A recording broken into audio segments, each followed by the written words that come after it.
Oh, Mountain Dew, what could I do to get sponsored by you?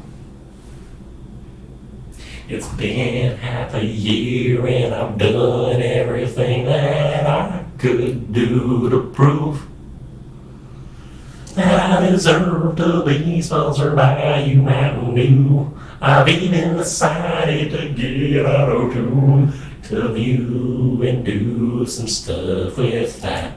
That's what we're talking about, and today we're changing it. And I'm gonna try another preset here. Let's see what we got. We're gonna go to the try setting. What do I sound like now?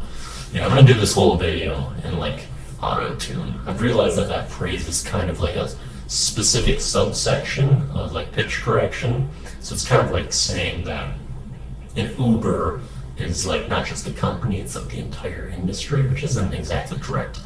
And so similar thing with Autotune, but we're going to be changing that because that's what most people refer to as. And I wanted to change Autotune a little bit, give it a little bit of a rebrand, and mostly pay respect to two of the greats. Of course, T-Pain was one of the biggest people to really popularize it and make it kind of a genre-style decision.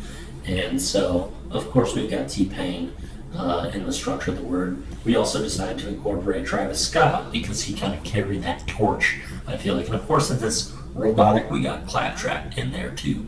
And the word change that I'm going to be pushing Autotune over to is going to be t-pott. And t-pott is because, of course, it does sound like teapot, because even though Autotune can be great, it's not always everyone's cup of tea, you know?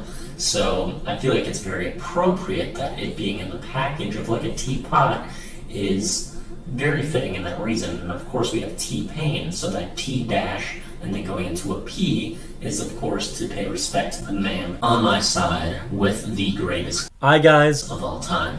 And then we also wanted to pay respect to Travis Scott being one of the greatest modern artists to do it. And that is why we have the T-Pot ending in two T's, because then it's like Scott, the end of Scott. So now Autotune will forever be referred to as T-Pot. I just got like some programs that I'm gonna try to play with, and we'll maybe incorporate them into future videos, maybe a Wiplish wrap up. But yeah, just a fun little tool that we'll see if we can do something cool with in the future, but I'll have a lot of things that I'll have to play around to make it like okay. I'm hoping that this was at least somewhat listenable, but that's what we got. Let's move on to our song and video of the day. Okay, that's enough teapot for the video. We'll just go normal voice to close this thing out. By the way, it has been over half a year of me pursuing the sponsorship from Mountain Dew now.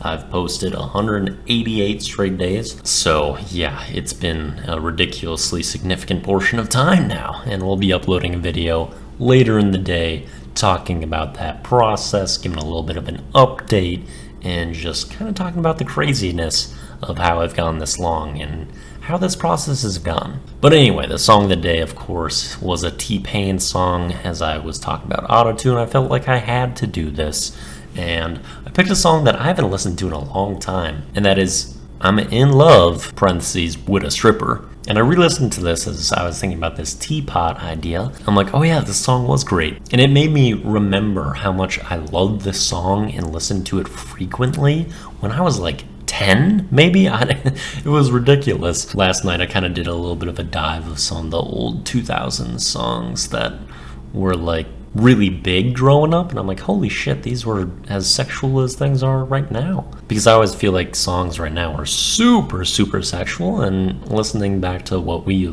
used to listen to, I'm like, oh, no, it's just always been this way. Or at least since I've been alive. But yeah, this is a sweet song, and one that isn't maybe as well known by T-Pain as a lot of his really big hits, so that's what we went with. And then for the video of the day, somehow the Kazoo Kid entered my train of thought, and so I decided to spotlight like kind of an undercover, like really small YouTube channel. It's called PewDiePie.